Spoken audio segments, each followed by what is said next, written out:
എന്ന വ്യക്തിയെ, ഷാഫി പറമ്പിൽ എന്ന ജനപ്രതിനിധിയെ, ഷാഫി പറമ്പിൽ എന്ന ജനപ്രിയനെ കൂടുതലായി അറിയാൻ വടകരയിലെ വിജയിയായ ശ്രീ ഷാഫി പറമ്പിലിനെ സ്വാഗതം. Thank you. താങ്കളുടെ രാഷ്ട്രീയ യാത്ര KSUവിൽ നിന്ന് തുടങ്ങിയതാണ്. വിദ്യാർത്ഥി രാഷ്ട്രീയത്തിൽ നിന്ന് ലോക്സഭാ അംഗം വരെയുള്ള യാത്ര അത്ര എളുപ്പമാണെന്ന് വിചാരിക്കുന്നില്ല. സ്ട്രഗിൾ ചെയ്തിട്ടുണ്ടാവും. എങ്ങനെയായിരുന്നു ആ ഒരു യാത്ര? എല്ലാ യാത്രയും സ്ട്രഗിളാണ്. നിങ്ങൾ ഏത് സക്സസ് മെഷർ ചെയ്യുമ്പോഴും അതിനകത്ത് കിട്ടുന്ന പദവിയോ കിട്ടുന്ന സൗകര്യങ്ങളോ ഫെയിമോ പ്രശസ്തിയോ പണമോ, അത് ഞാൻ പറഞ്ഞ പൊളിറ്റിക്സ് അല്ല, വേറെ ഏത് മേഖലയാണെങ്കിലും അതല്ല.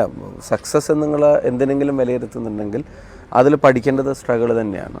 തീർച്ചയായിട്ടും ഒരു വിദ്യാർത്ഥി രാഷ്ട്രീയ പ്രവർത്തനം എന്നുള്ള നിലയിൽ നമ്മൾ പ്രവർത്തനം ആരംഭിക്കുമ്പോൾ നാളെ MLA ആവണം അല്ലെങ്കിൽ MP ആവും എന്നുള്ള അങ്ങനെ ഒരു ലക്ഷ്യം വെച്ചിട്ടോ ഒരു എയിം വെച്ചിട്ടൊന്നും ചെയ്യുന്നതല്ല. നമ്മുടെ ഇഷ്ടം, നമ്മുടെ പാഷൻ, നമ്മുടെ ഐഡിയോളജിക്കലായിട്ടുള്ള നമ്മുടെ ഇൻട്രസ്റ്റ്. അപ്പോൾ അങ്ങനെ മുന്നോട്ട് പോകുന്ന വഴിക്ക് കുറച്ച് ആളുകൾക്ക് ഇത്തരത്തിലുള്ള ഡൈവേർഷൻ ലഭിക്കും, ഓപ്പർച്യൂണിറ്റീസ് കിട്ടും. അത് സമയത്താവുമ്പോൾ ചിലപ്പം ജയിക്കും, ചിലപ്പം പരാജയപ്പെടും. ഇതൊന്നും ആവാത്ത എത്രയോ ആളുകൾ വളരെ ഹാർഡ് വർക്ക് ചെയ്യുന്ന, വളരെ ക്ലിയർ ആയിട്ടുള്ള പൊളിറ്റിക്കൽ സ്റ്റാൻഡുള്ള ഒത്തിരി ആളുകളുണ്ട്. അപ്പം ഇപ്പോൾ ഇതിൽ MLA ആവുക MP ആവുക എന്നുള്ളതൊന്നും അല്ല ശരിക്കും ഒരു പൊതുപ്രവർത്തൻ്റെ വിജയത്തിൻ്റെ മാനദണ്ഡമായിട്ട് കണക്കാക്കപ്പെടുന്നത്. അവർ ഓരോരുത്തരും പ്രവർത്തിക്കുന്ന മേഖലയിൽ ഉണ്ടാക്കുന്ന ഇമ്പാക്റ്റിൻ്റെയാണ്. അതിന് വലിയ സാക്രിഫൈസ് എല്ലാവർക്കും വേണ്ടി വരും, വലിയ സ്ട്രഗിൾ എല്ലാവർക്കും വേണ്ടി വരും. അത് വീട്ടിൽ നിന്ന് എതിർപ്പിൽ തൊട്ട് തുടങ്ങി ഇപ്പം രാഷ്ട്രീയത്തിലേക്ക് രാഷ്ട്രീയത്തിലേക്ക് ഇറങ്ങാന്ന് പറയുമ്പോൾ എന്നാൽ ശരി എന്ന് പറഞ്ഞിട്ട് വേഗം ആയിക്കോട്ടെ എന്നല്ലല്ലോ സ്വാഭാവികമായിട്ട് വീട്ടുകാർ പറയാം. അവർക്ക് സ്വാഭാവികമായിട്ടൊരു താല്പര്യം ഉണ്ടാവില്ല. അപ്പോൾ അതിൽ തൊട്ട് എതിർപ്പ്, പിന്നെ ഒപ്പം പഠിക്കുന്ന ആളുകളൊക്കെ കരിയറൊക്കെ ആയിട്ട് പലതരത്തിലേക്ക് പോകുമ്പോൾ നമ്മളിങ്ങനെ ഇതിൻ്റെ പുറകെ നടക്കുമ്പോഴുള്ള അവരുടെ അസ്വസ്ഥതകൾ, അവരുടെ ആശങ്കകൾ, അത് കുടുംബങ്ങളിലേക്ക് പടർന്ന് വെൽവിഷേഴ്സിൻ്റെ ആളുകളിലേക്ക്. അപ്പോൾ അവിടെ നിന്ന് തുടങ്ങി പിന്നെ സംഘടനാ രംഗത്ത് പ്രവർത്തിക്കുമ്പോൾ, ഞങ്ങളുടെ ഓർഗനൈസേഷനിലൊക്കെ പ്രവർത്തിക്കുമ്പോൾ അവിടെ എതിർ വിദ്യാർത്ഥി പ്രസ്ഥാനത്തിൻ്റെ ഒരു ഫിസിക്കൽ മൈറ്റിനോടുള്ള പിന്നെ പൊളിറ്റിക്കൽ കേസ് സംഘർഷങ്ങൾ. അപ്പം എല്ലാവർക്കും, എനിക്ക് മാത്രമായിട്ടല്ല, ഏത് രാഷ്ട്രീയ പ്രസ്ഥാനത്തിലാണെങ്കിലും ഒരു സ്ട്രഗിൾ ഉണ്ടാവും. അപ്പോൾ ആ സ്ട്രഗിളിനെ ആണ് പഠിക്കേണ്ടതും അതിനെ അതിജീവിക്കുക എന്നുള്ളത് നമ്മുടെ ഒരു പൊളിറ്റിക്കൽ ഐഡിയോളജിയുടെ ഭാഗമായിട്ട് അടിയുറച്ച് നിൽക്കുക എന്നുള്ളതാണ് പ്രധാനം. KPCCയിൽ ഒരു തലമുറ മാറ്റം നടന്നിരിക്കുകയാണ്. KPCCയുടെ പ്രസിഡന്റായിട്ട് സണ്ണി ജോസഫ് വരുന്നു. അതുപോലെ തന്നെ KPCCയുടെ വർക്കിംഗ് പ്രസിഡന്റായിട്ട് അനിൽകുമാർ, വിഷ്ണുനാഥ്, ഷാഫി പറമ്പിൽ താങ്കളടക്കമുള്ള ആളുകൾ ഇതിൽ തിരഞ്ഞെടുക്കപ്പെട്ടിരിക്കുകയാണ്. അപ്പോൾ ഇതിലെ തലമുറ കൈമാറ്റത്തെ പറ്റിയിട്ട് എന്താണ് പറയാനുള്ളത്? തലമുറ മാറ്റമല്ല, അതൊരു ബ്ലെൻഡാണ്. നല്ല എക്സ്പീരിയൻസ്ഡ് ആയിട്ടുള്ള, സീനിയർ ആയിട്ടുള്ള, വളരെ പ്രൂവൺ ആയിട്ടുള്ള KPC പ്രസിഡന്റ് ഉണ്ട്. പിന്നെ അതിൻ്റെ 2 ജനറേഷൻ്റെ ഇടയിൽ നിൽക്കുന്ന, അതെ, അപ്പോൾ അതിൽ നിന്ന് നെക്സ്റ്റ് ജനറേഷൻ എന്ന് പറയാവുന്ന തരത്തിൽ അനിലേട്ടനെ പോലുള്ള ആളുകളുണ്ട്, വിഷ്ണുവേട്ടൻ അതിൻ്റെ താഴെ ഞാനുണ്ട്. അപ്പോൾ അതൊരു ബ്ലെൻഡാണ്. യങ്സ്റ്റേഴ്സ് ഉണ്ട്, സീനിയർ ആയിട്ടുള്ള ആളുകളും ഉണ്ട്. ഒരു പ്രോപ്പർ ബ്ലെൻഡാണത്. ഷാഫി പറമ്പിലിൻ്റെ രാഷ്ട്രീയത്തിലെ തുടക്കകാലം മുതൽ ഉമ്മൻചാണ്ടി സാറിനോടുള്ള ഒരു ബഹുമാനവും ആരാധനയൊക്കെ സംസാരത്തിൽ നിയലിക്കാറുണ്ട്. അപ്പോൾ സാറുമായിട്ടുള്ള ബന്ധമൊക്കെ എങ്ങനെയായിരുന്നു? അല്ല, പൊളിറ്റിക്കൽ ലൈഫിൽ നമ്മുടെ ഏറ്റവും വലിയ അച്ചീവ്മെൻ്റാണ് അദ്ദേഹത്തിൻ്റെ പ്രവർത്തന കാലത്തിൽ ജീവിക്കാൻ പറ്റി. സംഘടനാ പ്രവർത്തന രംഗത്തുണ്ടായി, അവരുടെയൊക്കെ ബ്ലെസ്സിങ്സ് ഉണ്ടായി, അവരുടെയൊക്കെ സപ്പോർട്ട് കിട്ടി, അവരുടെയൊക്കെ ഗൈഡൻസ് കിട്ടി എന്നുള്ളത് ഒരു ലൈഫ് ലോങ് ഇൻവെസ്റ്റ്മെൻറ്റാണ്. അപ്പോൾ അദ്ദേഹത്തിൻ്റെ കൂടെ നടന്നതും കണ്ടു നിന്ന് നമ്മൾ കാണുന്നതും പഠിച്ചതുമായിട്ടുള്ള കാര്യങ്ങളെന്ന് പറയുന്നത് രാഷ്ട്രീയ ജീവിതത്തിലെ ഏറ്റവും വലിയ ഇൻവെസ്റ്റ്മെൻ്റ് അതാണ്, മറ്റെന്തിനേക്കാൾ. ഞാൻ നേരത്തെ പറഞ്ഞ ഐഡിയോളജി കഴിഞ്ഞാൽ പിന്നെ ഞങ്ങളെയൊക്കെ നിലനിർത്തിയതിലും ഞങ്ങളെയൊക്കെ ഇങ്ങനെ ആക്കുന്നതിന് പിന്നിൽ ഏറ്റവും പ്രധാനപ്പെട്ട ഫോഴ്സ് എന്ന് പറയുന്നത് പ്രിയപ്പെട്ട സാറാണ്. അപ്പോൾ അതിൽ ഓരോ മൊമെൻറ്റ്സും, അത് വളരെ ലൈറ്ററായിട്ടുള്ള മൊമെൻ്റ് ആണെങ്കിലും ഒരു ഇൻറ്റൻസ് പൊളിറ്റിക്കൽ മൊമെൻറ്റ്സിൽ അത് എടുക്കുന്ന തീരുമാനങ്ങളാണെങ്കിലും, സ്ട്രോങ് ആയിട്ടുള്ളൊരു അറ്റാക്കും എതിർപ്പും വരുമ്പോൾ പോലും അതിൽ കാമായി ചെയ്യേണ്ട കാര്യങ്ങൾ ചെയ്ത് മുന്നോട്ട് പോയ കാര്യങ്ങളാണെങ്കിലും, ചുരുങ്ങിയ സമയത്തിനുള്ളിൽ പരമാവധി കാര്യങ്ങൾ ഇമ്പാക്റ്റ്ഫുള്ളായി നാടിൻ്റെ പുരോഗതിക്ക് വേണ്ടി ചെയ്താണെങ്കിലും, ഒരു അഡ്മിനിസ്ട്രേറ്റർ എന്നുള്ള നിലക്ക് അദ്ദേഹം അച്ചീവ് ചെയ്ത നേട്ടങ്ങൾ, ഇപ്പം നമ്മൾ ആഘോഷിക്കുന്ന പല നേട്ടങ്ങളുടെ യഥാർത്ഥ ഉത്തരവാദി ആരാണ് എന്നുള്ളത് നമുക്ക് കൃത്യമായിട്ട് അറിയാം. വിഴിഞ്ഞം ഉൾപ്പെടെ, കണ്ണൂർ വിമാനത്താവളം ഉൾപ്പെടെ. അപ്പം അത്തരം കാര്യങ്ങളിലൊക്കെ എടുത്തൊരു ദീർഘവീക്ഷണം, പിന്നെ സഹജീവികളോട്, മനുഷ്യരോട്, ഒരു ഭരണാധികാരിയിൽ എന്നുള്ള നിലയിൽ എല്ലാ അധികാര ചിഹ്നങ്ങളെയും ഉടച്ചു കളഞ്ഞ് ജനങ്ങളുടെ ഇടയിൽ ജീവിക്കും. എൻ്റെന്ന് മാത്രമല്ലല്ലോ, ജനങ്ങൾക്കിടയിൽ ജീവിക്കാൻ ആഗ്രഹിക്കുന്ന എല്ലാവർക്കും എല്ലാ കാലത്തേക്കുമുള്ള റോൾ മോഡലാണ് ഉമ്മൻചാണ്ടി സാർ. കോൺഗ്രസിൻ്റെ ഒരു യുവതലമുറ, അത് രാഹുൽ മാങ്കൂട്ടത്തിലാവട്ടെ, VT ബൽറാം ആവട്ടെ, ഷാഫി പറമ്പിലാവട്ടെ, നിങ്ങളൊക്കെ രാഷ്ട്രീയം പറയുക മാത്രമല്ല കൃത്യമായിട്ട് ഭരണപക്ഷത്തെ വിമർശിക്കുന്നുണ്ട്, ആശയപരമായിട്ട് തന്നെ വിമർശിക്കുന്നുണ്ട്. അപ്പോൾ ഇതിനൊക്കെ സോഷ്യൽ മീഡിയ വലിയൊരു പ്ലാറ്റ്ഫോം ഒരുക്കുന്നുണ്ട്, അത് ഒരുപാട് ആളുകളിലേക്ക് എത്തുന്നുണ്ട്, അതുപോലെ തന്നെ അവരൊക്കെ അത് ആഘോഷിക്കുന്നുണ്ട്. ഇത് സോഷ്യൽ മീഡിയ ഇത് ചില സമയത്ത് ഈ പിഴവുകളൊക്കെ തിരിച്ച് യൂസ് ചെയ്യാറുണ്ട്, ഒരു ആയുധമാക്കി യൂസ് ചെയ്യാറുണ്ട്. അപ്പോൾ എങ്ങനെയാണ് ഈ സോഷ്യൽ മീഡിയയുടെ ഇടപെടലിനെ കാണുന്നത്? ഈ കാലഘട്ടം നമ്മുടെ മുമ്പിൽ തരുന്ന ഓപ്പർച്യൂണിറ്റീസാണ്. പണ്ട് നമുക്കൊരു ചുമരിൽ എഴുതി വെച്ച് ആ കാര്യങ്ങൾ ആളുകൾ കാണുന്ന ഒരു കാലം ഉണ്ടായിരുന്നു. പിന്നെ ചുമരിൽ നമ്മൾ കടലാസിൽ എഴുതിയ പോസ്റ്റർ ഒട്ടിക്കുന്ന കാലം ഉണ്ടായിട്ടുണ്ടാവും. പിന്നെ പ്രിൻ്റഡ് ആയിട്ടുള്ള ബ്ലാക്ക് ആൻഡ് വൈറ്റ് കടലാസുകൾ വന്നിട്ടുണ്ടാവും. പിന്നെ കളർ പോസ്റ്റർ വന്നിട്ടുണ്ടാകും. പിന്നെ ഫ്ലെക്സ് ഉൾപ്പെടെയുള്ള പ്രിൻ്റഡ് സാധനങ്ങൾ വന്നിട്ടുണ്ടാകും. പിന്നെ മീഡിയ, പത്രസമ്മേളനങ്ങൾ, പിന്നെ അതുപോലെ തന്നെ പ്രിൻ്റ് മീഡിയയിലെ വാർത്താക്കുറിപ്പുകൾ കൊടുത്തിട്ട് അത് പിറ്റേ ദിവസത്തെ പത്രത്തിൽ വന്ന് അത് വായിച്ച് അതിൻ്റെ എതിർപക്ഷത്തുള്ളവർ അതിൽ കുറിപ്പ് കൊടുത്ത് അതിൻ്റെ മറുപടി വന്ന് അങ്ങനത്തെ ഡിബേറ്റുകൾ ഉണ്ടായിട്ടുണ്ടാവും. പിന്നെ റേഡിയോ സംവിധാനങ്ങളിലൂടെയുള്ള ഉണ്ടായിട്ടുണ്ടാവും. അത് കഴിഞ്ഞ് പിന്നെ വിഷ്വൽ മീഡിയ വന്നു. അത് കഴിഞ്ഞ് ഇൻ്റർനെറ്റ് വന്നതോടുകൂടി സോഷ്യൽ മീഡിയ വന്നു. അപ്പോൾ എക്കാലത്തും ഈ പറയുന്ന ഓപ്പർച്യൂണിറ്റീസ് മാറിക്കൊണ്ടിരിക്കും. ഇനിയിപ്പോൾ അത് ആർട്ടിഫിഷ്യൽ ഇൻ്റലിജൻസ് വരുന്നു. അപ്പോൾ ഏത് വേഗത്തിലാണോ കാര്യങ്ങൾ കമ്മ്യൂണിക്കേറ്റ് ചെയ്യാൻ പറ്റുന്നത് അതേ വേഗത്തിൽ തിരിച്ചും കമ്മ്യൂണിക്കേഷൻ ഉണ്ടാവും.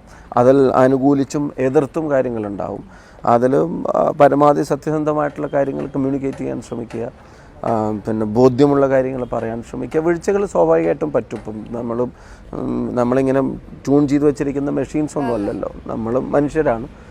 വീഴ്ചകൾ സംഭവിക്കും. വീഴ്ചകൾ ആവർത്തിക്കാതിരിക്കുക. പിന്നെ ഞാൻ പരമാവധി വ്യക്തിപരമാവാതിരിക്കാൻ ശ്രദ്ധിക്കാറുണ്ട്, പൊളിറ്റിക്കലാവാൻ ശ്രമിക്കാറുണ്ട്. പിന്നെ വിമർശനമാണെങ്കിലും വാക്കുകൾ വ്യക്തിപരമാവാതിരിക്കാൻ ശ്രമിക്കാറുണ്ട് എന്നുള്ളതാണ്. ഡേ ഇൻ മൈ ലൈഫിൻ്റെ കാലഘട്ടമാണിത്. എല്ലാവരും ചെറിയ റീലുകളൊക്കെ ആയിട്ട് അവരുടെ ദിവസം തുടങ്ങുന്നത് മുതൽ ഒടുക്കം വരെയൊക്കെ നമ്മൾ കണ്ടുകൊണ്ടിരിക്കുന്നുണ്ട്. അപ്പോൾ ഒരു എംപിയുടെ ദിവസം എങ്ങനെയാണ് തുടങ്ങുന്നതും എൻഡ് ചെയ്യുന്നതും? ഷാഫി പറമ്പിലിൻ്റെ ഒരു സാധാരണ ദിവസം എങ്ങനെയാണ് ചിലവഴിക്കുന്നത്? നമ്മളെ സംബന്ധിച്ചിടത്തോളം ഉള്ള സാധാരണ ദിവസം എന്താ, പരമാവധി നമ്മൾ കമ്മിറ്റ് ചെയ്ത സ്ഥലങ്ങളിലേക്ക് എത്തുക.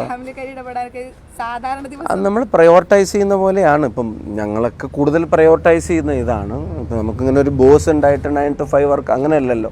അപ്പോൾ നമ്മൾ പരമാവധി സ്ഥലങ്ങളിലും പരമാവധി ഇഷ്യൂസിലും പരമാവധി ആളുകളുടെ അടുത്തേക്ക് എത്താനുള്ള ശ്രമം നടത്തും. അതാണ് നമ്മൾ പ്രയോറിറ്റൈസ് ചെയ്യുന്നില്ലെങ്കിൽ ഈ പറഞ്ഞ ഫാമിലി ടൈം വല്ലാതെ കുറയും. അപ്പോൾ ഇനിയിപ്പം അത് സ്വാഭാവികമായിട്ടും പിന്നെ അവർക്ക് ഒരു പ്രയാസം ഉണ്ടാക്കുമല്ലോ. അപ്പോൾ അപ്പോൾ അതിനെ ബാലൻസ് ചെയ്യാൻ ശ്രമിക്കുമ്പോഴത്തേക്കും അതിൻ്റെ ഒരു വർക്ക് ലൈഫ് ബാലൻസിന് കൃത്യമായിട്ട് മെയിൻറ്റെയിൻ ചെയ്യുന്ന ഒരാളല്ല ഞാൻ.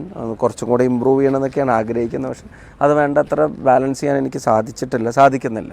ഈ ദിവസം ഇപ്പോൾ പ്രത്യേകിച്ച് വടകര കൂടെ ഒന്ന് വന്ന ശേഷം ഡേയ്സ് ആർ വെരി ലെങ്തി.